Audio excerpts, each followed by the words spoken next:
Okay, so artificial lighting. So this is kind of where you force your birds to molt. This is an option if you guys want to do it. A chicken needs about 15 hours of daylight to continue laying. Okay, so once again, when we fall behind that hour, it gets dark at like 4:30, 5 o'clock. Okay, they really need that 15 hours to continue to lay. So you're already going to buy a heat lamp, right? So if this is something that you want to do, you just need a light bulb and a timer. So your Christmas tree timers work really well. So have the timer come on in the morning, okay? So I mentioned a little while ago that chickens are kind of night blind, they're really docile. So if you have the timer kick off at night, they're not going to know what to do. They're going to be in there eating in their coop, socializing, talking, and then boom, lights go out, and they're not on their roost. They didn't get their nice, dusk, evening, sunset to go back in their spot. Yep. So come in the morning, wake them up with it versus cutting them off at night. Yep. So once the sun's up, you can kick it off. So 9 o'clock, 9:30, whenever that is. Yep. So we just kind of talked about that. And then this is just a couple of winter hardy breeds. Delawares are pretty popular. Rhode Island Reds are very popular as well. Orpingtons, Barred Rocks, all that stuff. And then the not so hardy birds. So these guys are really, really pretty to look at, but they don't really do very well in the wintertime. So these guys you'd probably need to supply extra heat for and stuff. But frizzles, silkies, that little guy over there is a Polish. But yeah, how fun is that though? He's I don't even know how he sees where he's going. But, you'll see this with a lot of show birds. Kids will get fancy breeds like this because the coloring on them is really amazing. But not so winter hardy. So here's just a couple tips. So once again, egg eaters, right? So here at Nutrena, if they start an egg eating habit, we actually call it a crock pot offense, because it is usually something that you can't break them from. So there's a couple different things that you can try, but to be honest, it's pretty hard to break. And they can also teach this to your other birds, okay? So once again, don't feed them back their eggshells. These work well. You can put golf balls in their laying boxes if you want. I have a friend, so Easter's coming up, right? The plastic eggs that you get, so you can fill that with like spicy mustard and kind of leave it cracked open. She said it did help. She stopped eating her eggs. But look for the girl with the egg on the face. That's how you're going to tell which one's doing it. Like I said, though, it's a very hard thing to break them from. Yeah, but. So with the wooden eggs, and like you're just going to get them to where they're okay. This is boring. This is nothing's happening. Yeah. Yep. Scratch block is also pretty good during that time to put in your coop. It just gives them something to do besides beat up on one another and eat their eggs. So. We have a question on Facebook. Oh, yeah. Susan asks, what causes a rooster to walk like he's marching and has a sore on his one foot? His spurs, his talons have been trimmed. Oh, is the sore on the bottom of the foot? She didn't say. Okay. It could be bumblefoot that happens, so is what it is. I actually have a slide on it. It's an infection in the bottom of their foot that you basically have to take it out, and then you have to soak their feet in warm water, Epsom salts. Do it for about a week. Also wrap their foot so that you don't get any more infection or dirt or anything in there. And there's a picture on the slide. Yeah, I have a picture and everything. So, yeah. Good question, Susan. Yes. We got another Facebook question in a second. This one asks, how often do you suggest worming? Oh, so I have a slide on worms that we're almost there. So I will talk about Great that. question. Okay? You guys are on it. I love it. And so the next thing is dust baths. So once again, your coops and stuff, they will dig around and they'll have their little holes. Diatomaceous earth, I dump in their dust baths. Your top hen, she gets prime real estate, so she gets the first pick of the best dust bath. This is what it looks like. So if you see a bird out there on her side flailing around, it's okay. If you see dirt and stuff kicking around, she's just taking a dust bath. It's a natural thing that they do to help prevent, mites, lice, parasites, all that stuff. Okay, so once again, this is just for me. I'm not a vet, okay? So signs of illness, so kind of like with your heat stress, they're not going to be up and moving around. They're going to be sitting down. probably one of the last things you're gonna notice again is a lack of appetite. Runny droppings is another one that you'll notice, being fluffed up, okay? And pale face means that her comb on the top of her head is like a pale color, okay? First signs that you'll notice. So lice, mites, okay? A couple things that you can do. Once again, diatomaceous earth. I have a better picture here. So those are mites. Look for these around the vent area. And then lice and stuff will be under like their wing area. So scaly leg, I actually didn't grab a thing, but so Cal Ranch sells VetRx and stuff in a spray. So it's kind of hard to tell, but your chicken's legs will be, you know, the scales and stuff will be flat. You'll notice if they have scaly leg, it looks like that. Their scales are just raised up and stuff. Vaseline also for frostbite. You can use Vaseline or VetRx. And then worms. So here's our worm question.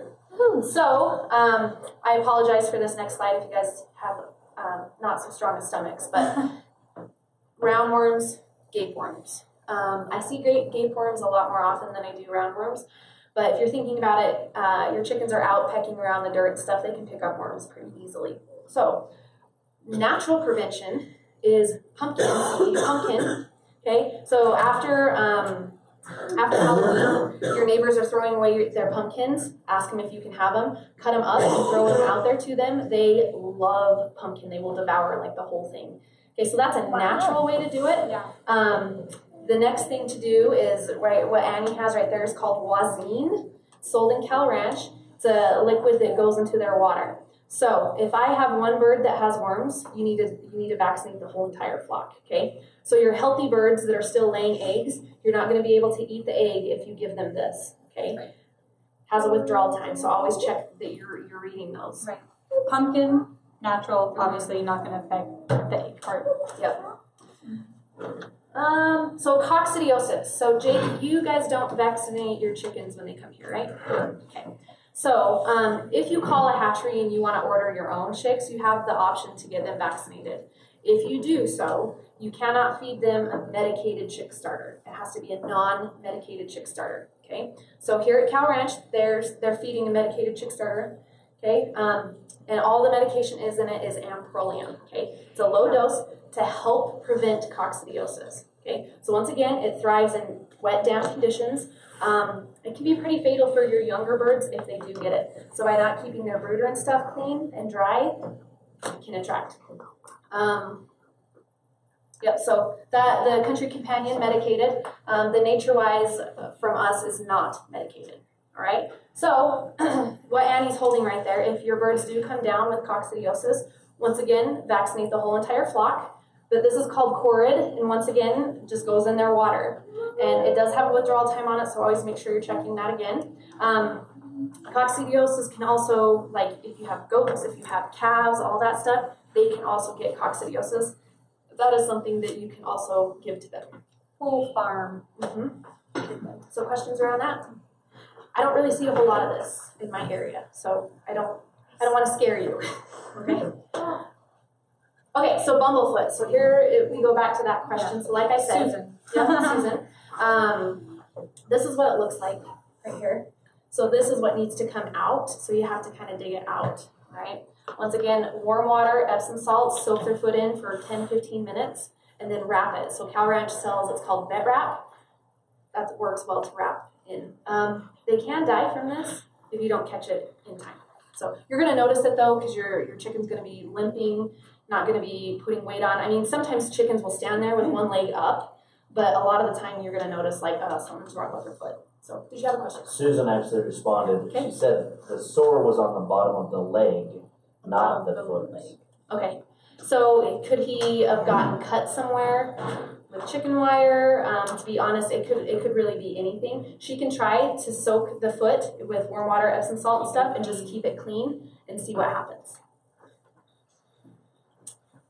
One more. Okay. Janetta asked, how long after worming can you not eat the eggs? So to be honest, I want to say, is it 48 hours? Yep, 48 hours. I'm After sure people you can put hear me when I'm asking you. What? Repeat the question. I'm sorry. So how long do you wait after worming? After you use Wazine to worm your birds, it's 48 hours. That's after the water is completely gone from the water. Yes. 48 hours after. 48 hours. Yep. And for meat purposes, it is 2 weeks. 2 weeks. Yeah, for broilers or anything like that. Good point. Yeah. Very good point. So the next one is egg bound. I actually had a cousin a couple weeks ago. She had a bird that was egg bound, and unfortunately it didn't make it. They will die from this if it's not something that you catch right away. So she's new to chickens as well. She kind of didn't know the signs to look for, but this is when the egg becomes stuck, basically. So the most important thing is do not break the egg inside of her, okay? A couple things you can do is bring her in. I had my cousin put her in the sink with warm water and just kind of help her soak and stuff to see if she can push that out, okay? A lot of times if you do that, it'll come out on its own, but like I said, if you don't catch it soon enough, they can die from it. How likely is it that they will repeat? To be honest, it can be different with other breeds and stuff. I don't think it's something that, like, once it happens, they're more susceptible to having it happen again, but it could be. So if you have a smaller bird as well, they tend to get a little more stuck. So. Okay, well, I'm actually at the end here. So this is just a couple common questions that I've gotten from people over the years. Do I need a rooster to get eggs? Nope. If you want baby chicks, you need a rooster, but you do not need a rooster for your hens to lay eggs. Are they noisy? So once again, they're relatively quiet. They have the bragging rights in the morning after they lay the egg, they cackle a bit, but if they are being noisy out there, something's bothering them. Do chickens cause rodent problems? No, chickens themselves do not cause rodent problems. We do by not keeping their coops clean, by not putting their feed in a trash can with a lid on it, okay? The next one is, do they cause fly problems? So once again, no, chickens themselves do not bring flies on, but we do by, once again, not keeping their coop clean in just their area. Can you use their manure as fertilizer? Yes. It's very high in nitrogen, so if you do use it, let it compost for a while. Works great for tomatoes. And then, how many chickens should I get? So always follow your city ordinance. So where I live, I can only have 6, and I can't have a rooster, but I usually do recommend 4 if you're gonna come in and buy them. And then how many eggs will I get? So usually depends on the breed as well, but you should get about 5 to 6 a week.